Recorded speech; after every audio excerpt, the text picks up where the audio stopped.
What do you tell people to do with their money, how to be aware of money, and how is money used in a similar way as a psychological tool? Money doesn't really exist, it's a theory.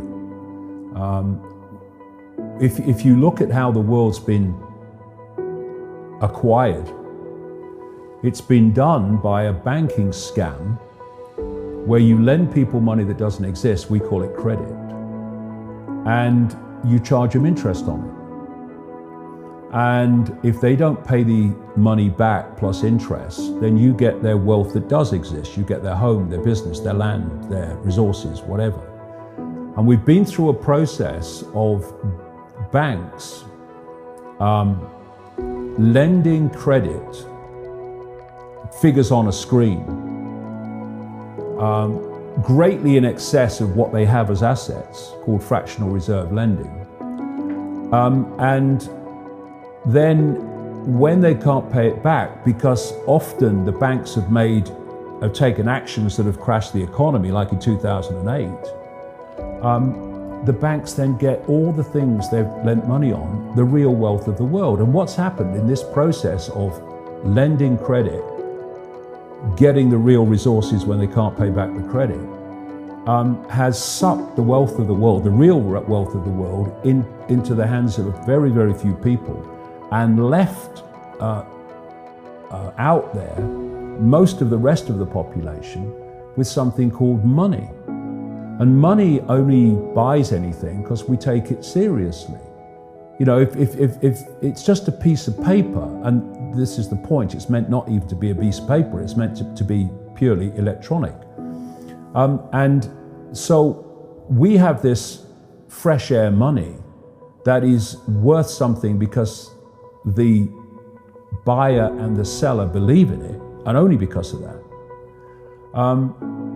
And the real wealth of the world has been sucked into the hands of a very few people by lending this scam called credit. Another interesting thing about this money situation is when you go to a bank and you say, borrow £50,000, they'll type into your account £50,000 in credit. Where's the credit come from? Here. But you're not paying back £50,000. You're paying back £50,000 plus interest. The interest is never created, only the principal. Because people think that governments create money. Money is overwhelmingly created by private banks issuing credit. That's how so-called money comes into circulation.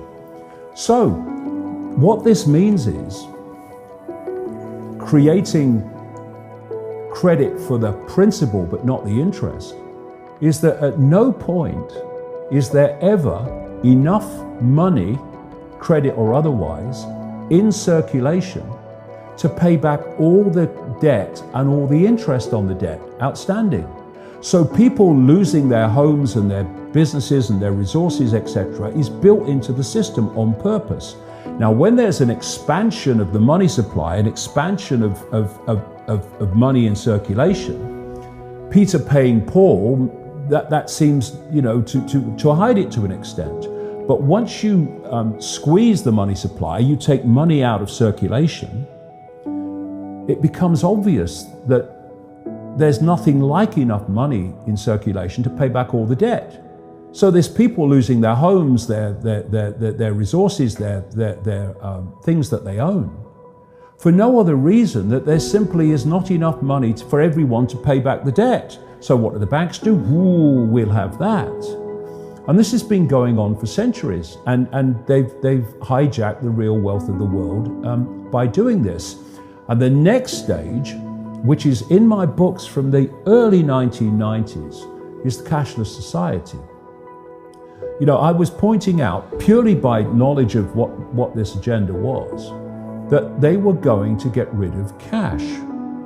And look at it. Cash is flying out of circulation. In some places like Sweden, it's almost totally cashless. They're shutting down bank branches So you cannot interact with a bank branch locally with cash. You have to do it online because that's electronic money. And eventually they're going to take the cash out of circulation. Why? Because when you go into a store now or anywhere and you give them a credit card, electronic money, and that they say, sorry, the system won't accept your card, well, you can still pay cash. But when there's no cash in circulation, your electronic money, which is meant to go through a microchip eventually, when they say the system won't accept your microchip or your card, you have no other means of purchase. So whoever controls the system is dictating whether you can purchase or whether you can't, whether you can eat or whether you can't. And the only other alternative to that would be barter. And I'll tell you what the plan is. The plan is to ban barter, to make it illegal on the basis that they can't tax it. So that's along the line as well. How does cryptocurrency play into this? I'm not saying that there couldn't be good things with things like Bitcoin and stuff like that, as long as cash stays in circulation. That's the key. While cash is in circulation, you have other points of or ways of purchase. Once there's no cash and you have only cashless digital currencies, then whoever controls them controls everything. And not only that, they can wipe your bank account. If you're a dissident to the system, as this moves on into more extremes, they can wipe your bank account. And it's just gone. Because all it is figures on a screen. You can wipe figures on a screen in a second. You can, from a central point, crash the entire economy by controlling digital money and digital processes.